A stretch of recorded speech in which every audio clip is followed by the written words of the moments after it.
I usually start my presentations with acknowledging that the vision from which I started came from my mentor, Ferenc Joles.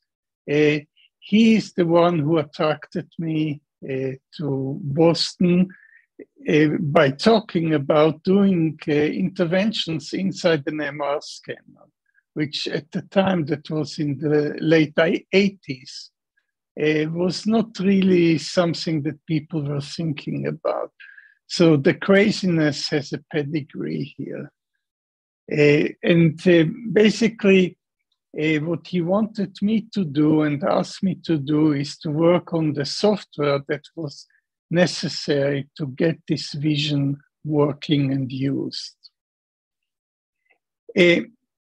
Now, fast forward, we are 2022. AI is a big topic, and I was kind of asked to talk a little bit about AI. Let me also give you a quick disclaimer. I don't do work, I just talk. Other people do work. So anything you see, even if I accidentally forgot to acknowledge them, be rest assured that it wasn't me, it was somebody else. So, but I work together with a lot of people, and mediating between different specialties, that's my specialty. So Frank was always joking that I was the best rabbit in the fish market. And that's essentially what I'm doing, is interdisciplinary translation. So AI in medicine, it's a hot topic and a lot of excitement. What you see here is a quotation that many people have used, where Jeff Hinton, an English mathematician, basically said you should stop training radiologists because AI will take over. And of course, like many such predictions, it turns out that this was a little bit premature. But what's behind it? What we see here is, or what I tried to show, is that the enabler for this current wave, and it's not the first wave of AI, it's only the current wave, was basically enabled by progress in hardware capability. We had, AI as a concept and artificial neural networks specifically were around since the early 50s or late 40s. So this is nothing new. But there was not enough computational power available to make this concept practical. Fast forward into the 90s, the supercomputers of the time, like the connection machine, enabled artificial neural networks with one, sometimes even two hidden layers. And that's all that they were able to do. The technology turned out not to be significantly superior to conventional bespoke algorithm pipelines and statistical approaches. And I say statistical approaches in the conventional sense of the word, because of course, when you look into the inside of deep learning algorithms, it's all statistics, but it's a different scale and different approach to statistics. Nevertheless, today what we have are GPUs that can execute many computations in parallel, and the parallel architecture that is actually well suited for this deep learning algorithms. And this is what made the current wave of algorithms possible.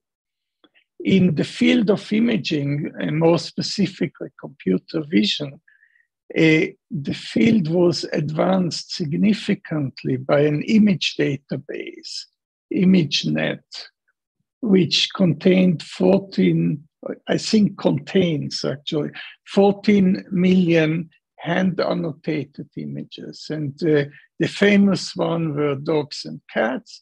You train with dogs and cats, you train the network, and then you give it a new image that it hasn't encountered, and it will tell you it's a dog. It's a dog. So,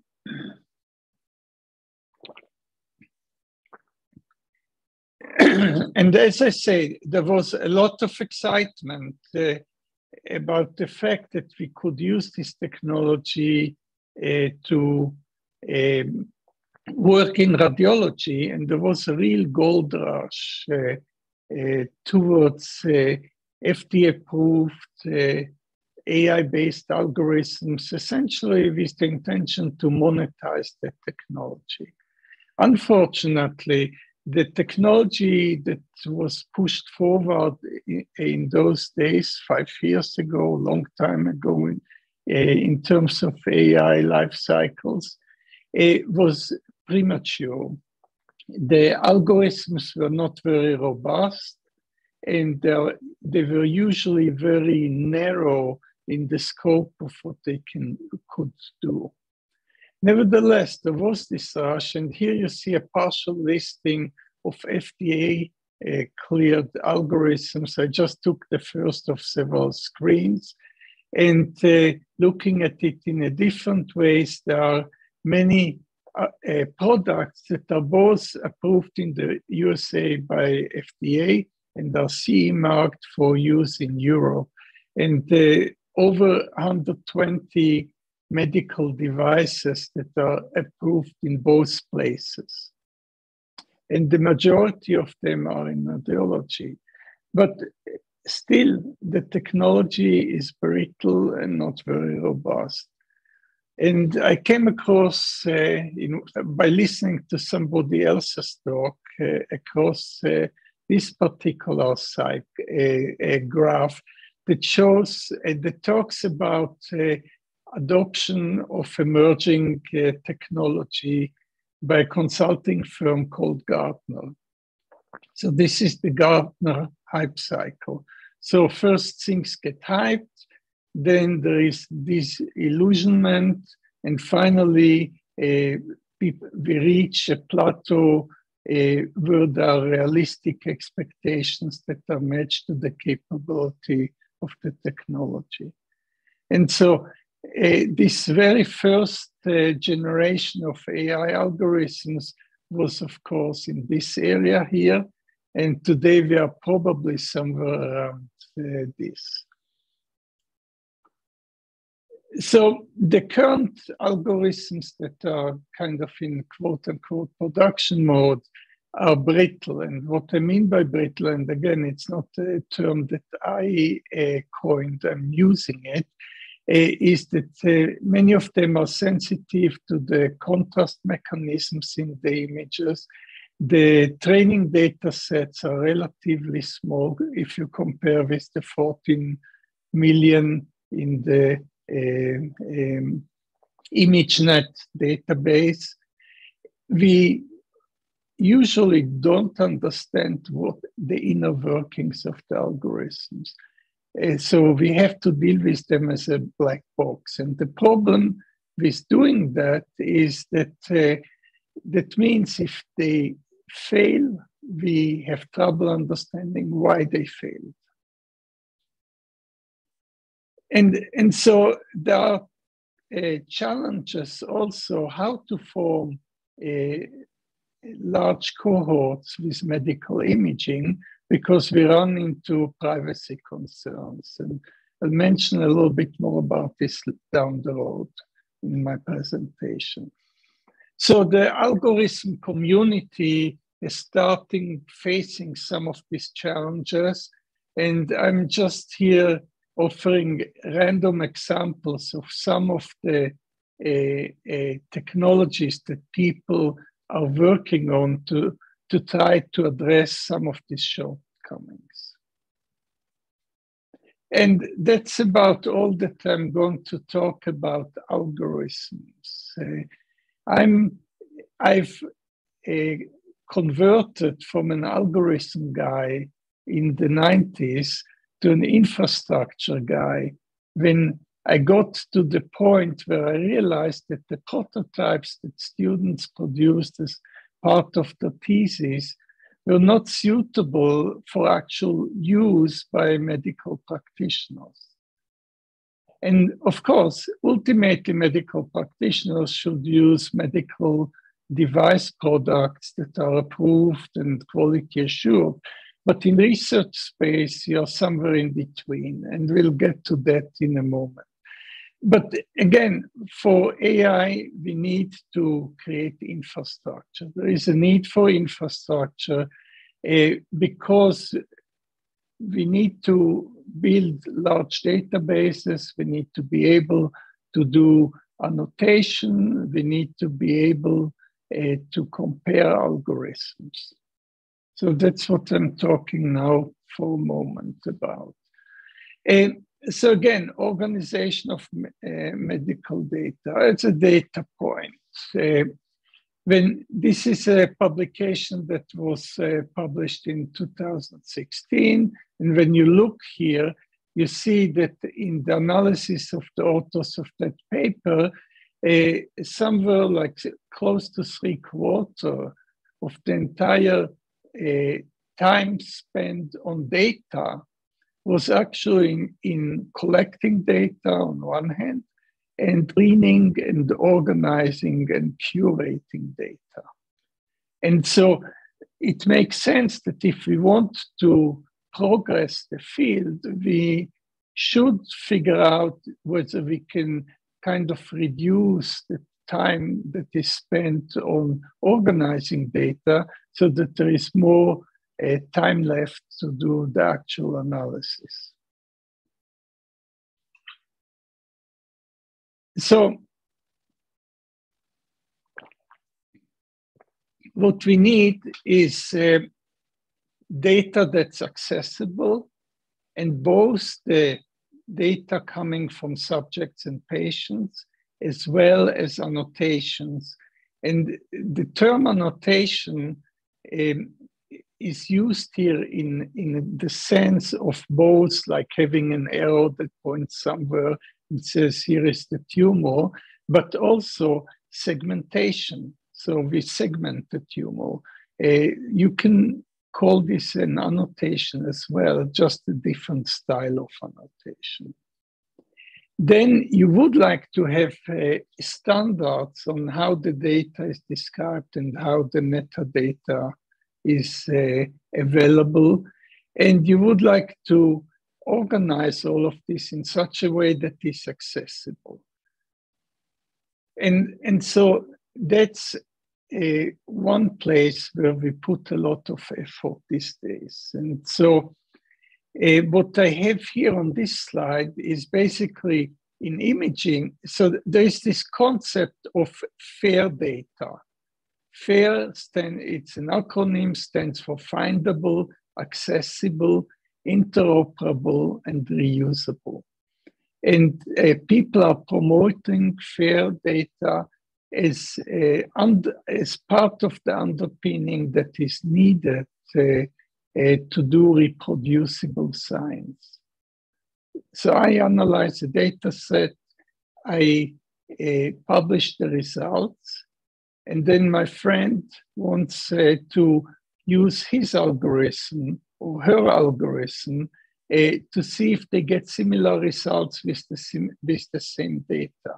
That's reproducible science. That means they have to have access to the data, and in an ideal world, both to the software and the configuration of the software, including parameters, so that they can reproduce the science reported. Conceptually, this sounds trivial. In reality, it is unbelievably difficult. And we will get to the Imaging Data Commons, and I'll talk a little bit more on that topic down the road. In imaging, we're one step ahead of the crowd compared to other fields, because we have already a metadata standard, which is called DICOM. And DICOM is a metadata standard for medical imaging data. It is widely adopted. It is a community-based approach where there are extensions possible based on a community approval process as technology advances. So if you look back 25 years ago, DICOM handled basically 2D raster data with some metadata headers. Today, you can stick an entire functional MRI acquisition into a single DICOM object. There are DICOM objects that support a variety of annotations, including segmentation results. So DICOM is a standard, but it is a living standard. It's not cast in stone and basically not moving, but it can move with the needs of the community, and it's widely adopted. And allows, of course, then to find things, because the standard includes both the name of the field and the values that the field can have. And so you know what you can search for.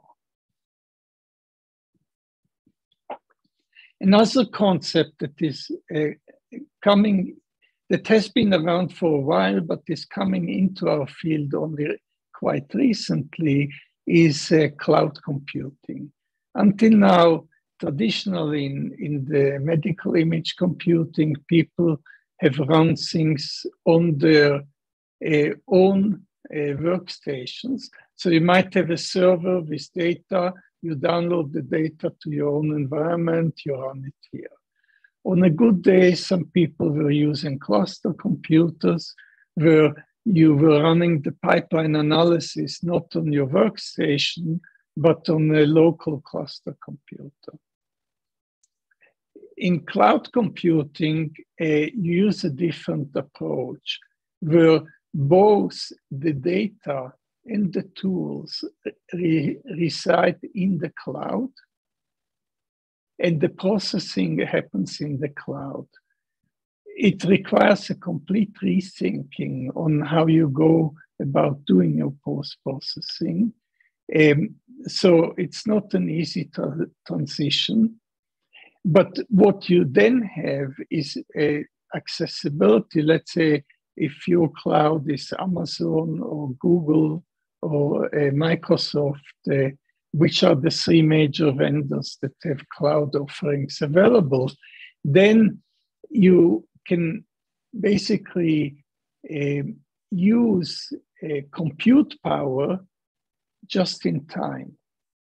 So in this model, you have to have a big GPU honking workstation that you have that is outdated by the time you buy it and have it running to do the analysis, let's say training of a deep network. Here, you go to the vendor and you look, so what's available that I want to use? And you can get a 32 GPU monster for the 2 hours that you need to run your training. And then you turn it off and you don't have the cost of buying it, you don't have the cost of running it, you just have the cost of renting it. So it's a different model, also a different business model when you move to the cloud. And people have not yet worked it out completely. So this is something that is currently work in progress. So again, FAIR principles, metadata standards, and cloud computing. Those are building blocks that I think are important for progress in our field and to reduce the time that data scientists are spending on organizing the data. But today, we still don't know how to do all of it. So that's the definition of research. So this is still in itself an information technology research topic. Okay, so now another topic that is near to my heart, and I think to some of your hearts as well, which is image annotation. And again, I use the term annotation in this sense that it includes segmentation, not just putting an arrow somewhere. And so you have basically, conceptually, you have two approaches to this type of work. One is to have fully automated pipelines or algorithms, hopefully equipped with AI as well. And then, but then if it's a new data set, you need to have some human in the loop for quality assurance. And the other one is where you go from the beginning with one-by-one analysis and human-in-the-loop analysis. But even in such scenarios, you would like to have a powerful AI tools to make the users more efficient and effective in the work. And so now I'll talk a little bit about the Slicer environment, how we got to Slicer. And the reason I'm bringing this up here is because Slicer is one of these heavy-duty annotation tools that can be used for both quality assurance and case-by-case annotation. So if you look at computer vision in our field, kind of there are three questions that define the pipeline that algorithmic concepts travel. The first question is, can it be done? That's usually the thesis topic of a graduate student. And what you get is a prototype. And these prototypes often work only once when the actual work is done to finish the thesis, and never again. A student graduates, moves on to different lab, potentially to a different topic. The code base disappears. Nobody knows where the data is that was used for that one. I assume that some of you are familiar with this. I see some people smiling in the room. Then the next question is, okay, we have an algorithm that works, but is it worth using that algorithm? Is it worth doing? And for this, we need tools for translational research, because worth doing will involve the medical practitioners. So here we need to get to a point where the technology can be used not just by the grad student who worked on the initial concept, but by their collaborators. And that usually requires a lot of work, and it doesn't fit well into the way that academic work is organized. Because for a grad student, typically there is not a lot of benefit to turn the prototype into a tool. So they don't. There are exceptions to this rule, but very often that's the case. Then, of course, the third stage is we have demonstrated that it's worth doing. And at this point, we should turn it into a medical product. And this is the point where you hand off to industry. That's the role of the proper role of industry. And that's where it should migrate into an industrial setting, either through a startup or through a collaboration with an established vendor. The problem is in this stage, because that's not really covered by academic frameworks, and usually the risk is too high from the vantage point of companies. And so again, prototypes versus tools, just to drive home this point. It's basically a prototype will work on just in one environment, and it's not portable and often unstable. Versus a tool which will work in my environment, not in the environment of the grad student with my data.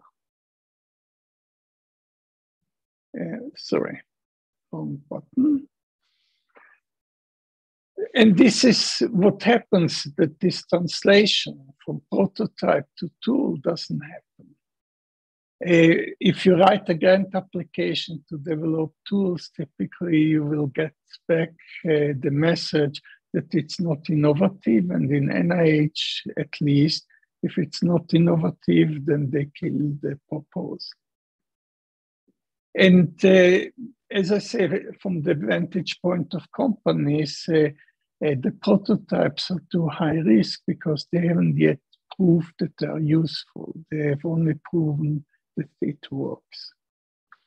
And so the open source tools come in at that stage to reduce the amount of effort that is needed to basically develop tools. So blurring the boundary between prototypes and tools.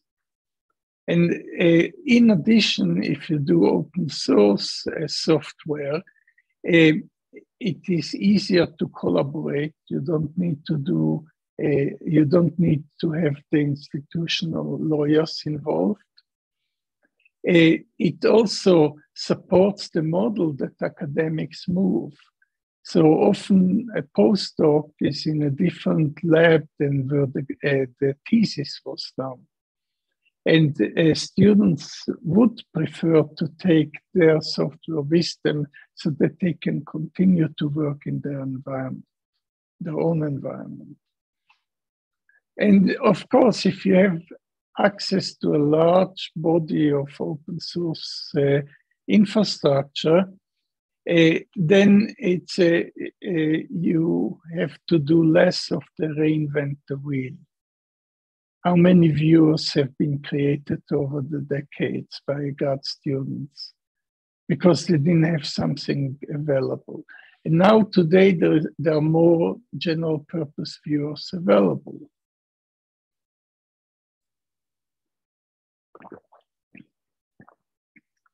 Now, beyond these general philosophical issues, if we now get into IGT, for instance, then we have the issue of subject-specific analysis, which is a set of constraints that is different, let's say, from the constraints when you do neuroimage analysis for group comparison. Because in group comparison, you can afford to have some false positives, some false negatives, if you have large enough numbers to overcome this, which is essentially from point of view of analysis, it's noise. So you have noisy analysis, you have larger numbers, you can compensate for the noise to some extent. The problem is that if you are doing work in, let's say, interventions and surgery, you don't have that luxury that you can compensate. So you have to have tools that will work on a single subject, which happens to be the subject that you need to work on in preparing the data for an intervention. So it's a very different set of constraints. And what you see here in the box are basically my experience with tools. And I had to tell this so many times to students that I put it on one of the wikis and just tell them Google runs rules for tools. And it's a little bit tongue-in-cheek, but the underlying thing is that you have to remember that if you have clinician involved, you have to give them tools that they can use. And for instance, if your algorithm has 5 parameters, nobody will figure it out but you.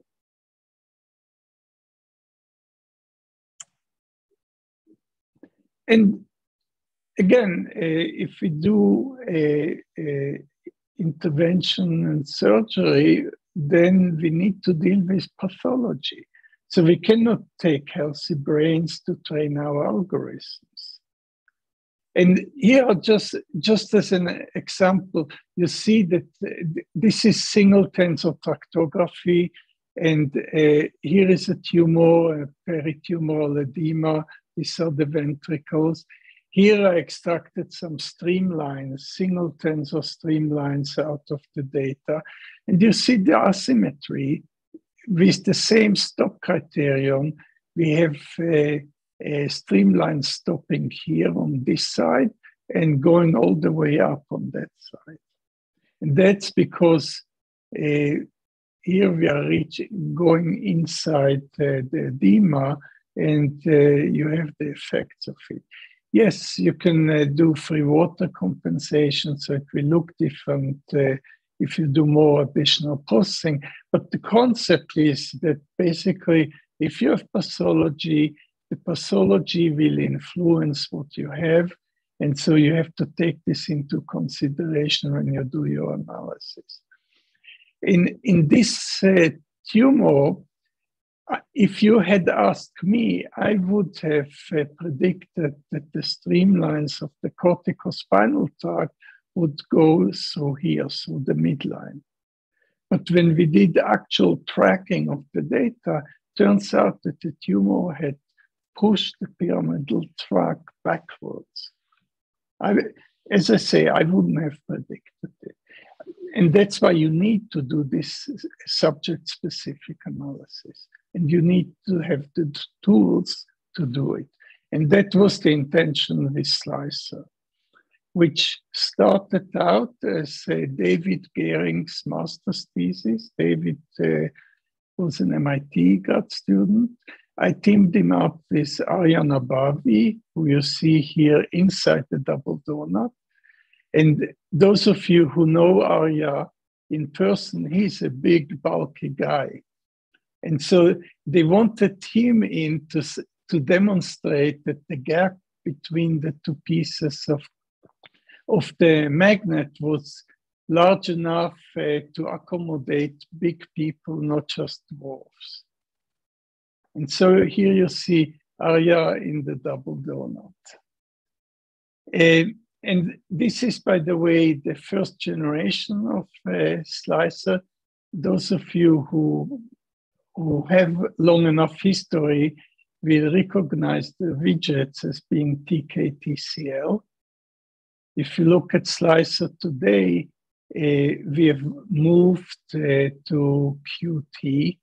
And this is just one example of what you need to do if you want to maintain a platform like this for a longer time. You have a constant churn of the underlying libraries. ITK, VTK, Qt, all of these libraries, Python, all of them, every 1-2 years you have major releases, and that requires. So in Slicer, there is a constant need for about 2 senior engineers just to maintain the platform, to keep it up to date. Because the latest upgrade of VTK, for instance, broke a lot of things, and it has been more than a year in the works to get to VTK 9. ITK was similar story. So there is a huge amount of effort needed, but we have done it, and until now we have been able to sustain it. And so Slicer has grown from a master's thesis to a lab resource to a software that is available for other people to use. And since it's open software, for other people to extend as well. And so we have basically compilations on Windows, Mac, and Linux. We have a variety of different pipelines leveraging the Slicer app and the Slicer as a platform. Many of the extensions can be run both interactively through the app, but also from the command line for pipeline with larger numbers. So you can prototype the pipeline and then go and run it on larger data sets.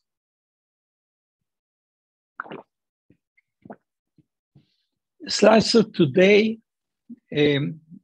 as I say, mid-90s to early 20s, is a software package on software platform that is not controlled and distributed by a single lab, but it's an international community. And the core engineering for Slicer is basically in Boston, and then at Queen's University, and at Kitware, and increasingly activities from the Canary Islands in Juan Ruiz of Zola's group. So we see an increased adoption of Slicer. So you have the core engineering, and then you have the application engineering, and then you have the user community, and it all comes together. And as you see, with a big impact. Over 500 downloads of the executable daily, 3/4 are Windows, and the rest is split between Linux and Mac. And if we look just in 2021, in Google Scholar, we find over 2,800 citations. Now, some of them just mention Slicer. They don't really use Slicer, but there is a substantial portion of these are scientific papers that basically were using Slicer to do things. And so I just want to give you this advertisement spiel, because what you can get with it is, because Slicer has a lot of infrastructure, it's very little that you need to do in addition for your own purposes. So Gabor Fichtinger did an estimate for one of the extensions that his lab did, and basically says 98% is provided by Slicer, and we had to do 2% to get the functionality that we needed. And that means that you don't have to maintain the entire infrastructure because it's provided by this international community. Okay, enough about Slicer. So let me talk about another prototyping environment. So you remember I talked about the cloud having potential, but also requiring a different way of thinking about how you organize your work. And so again, NCI, the National Cancer Institute, the US National Cancer Institute, which is part of the NIH, has basically created the Cancer Research Data Commons using funding from the Moonshot Initiative, which was initiated by Biden when he was vice president. So like 8 years ago. And so it's a data commons. Basically, the objective is to make cancer relevant data, since this is a cancer research data commons, available to the community. And the community, it's freely available, so anybody can use the data. Some of the data comes with restrictions, so you have to sign a data use agreement. Other data is just freely available without any restrictions. And so the data commons has a variety of specific data commons, like the genomics data commons, the proteomics data commons, the imaging data commons. And then there are a number of quote-unquote services that basically are being developed to work with these individual commons.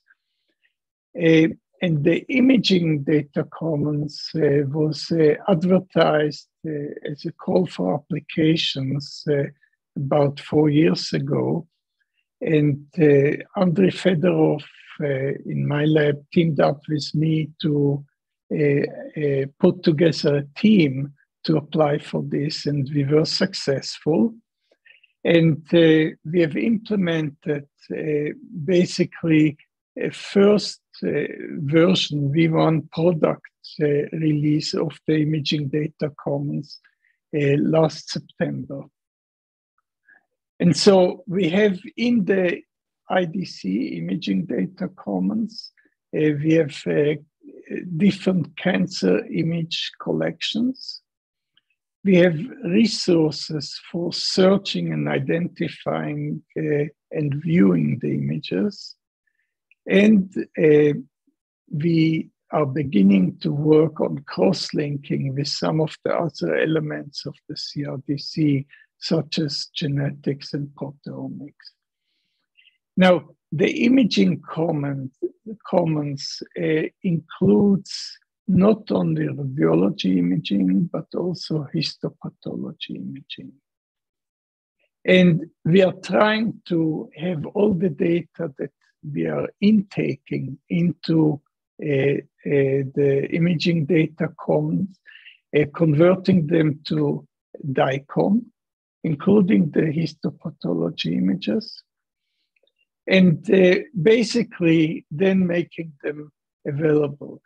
Today we have about 16 terabytes of data available in the imaging data commons. So this is an infrastructure that is cloud-based and accessible. You can go to the URL that I showed you, which is this one here, and basically start playing around. The initial interface is basically intended to allow cohort formation, and we have different tools available to do this. And then once you have the cohorts, we provide tools to look at the data, so data inspection. And we have a lightweight viewer, zero installation viewer that is based on OHIF technology and is intended for radiological data. And the different flavor of the technology has been developed by Marcus Herrmann and his team at MGH for histopathology views.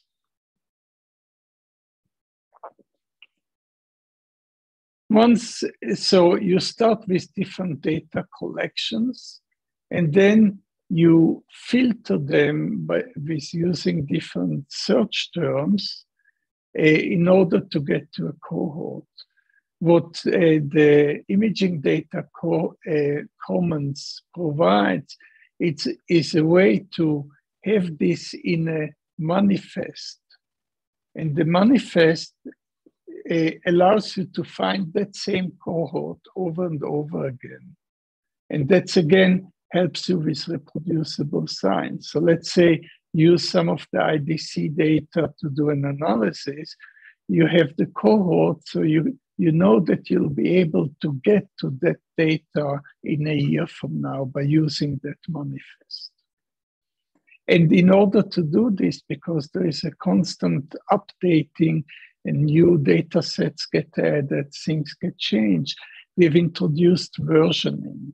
So the IDC data is versioned. So if you have a cohort, it is versioned, which means you can find the version that you were using at the time when you're doing the analysis.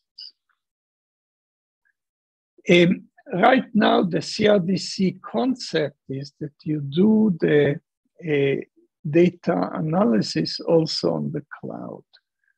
But of course, that doesn't necessarily fit what people are used to today. And so we are trying to accommodate the ability to basically download the data as well.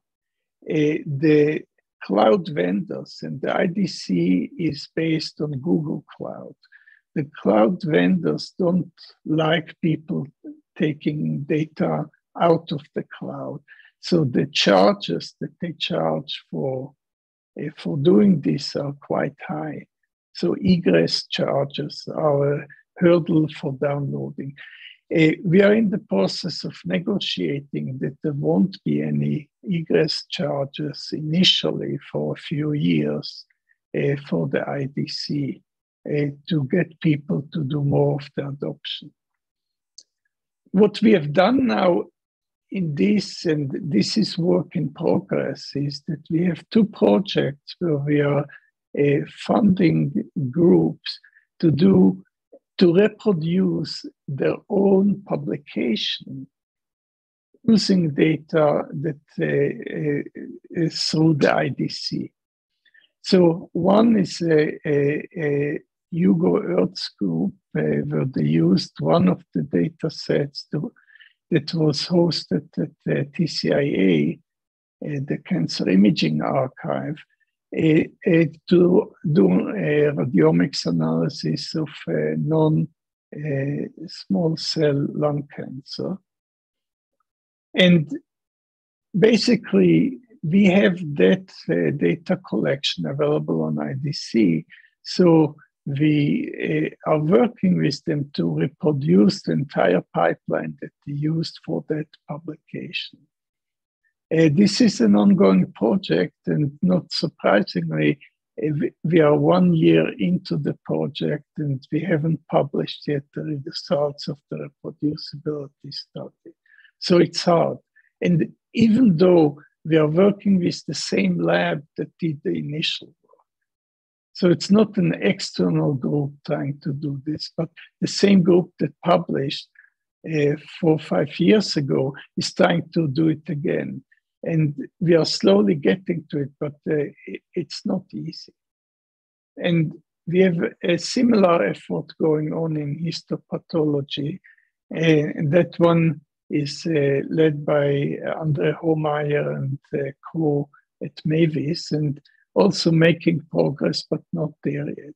So reproducibility is not a trivial thing in the reality of science. Conceptually it is, and open data and open algorithms are an important component of this. But even with all of this, it's not easy. And I see that I'm out of time, so I think I will stop here and thank you for your attention. And I hope you enjoyed the ride.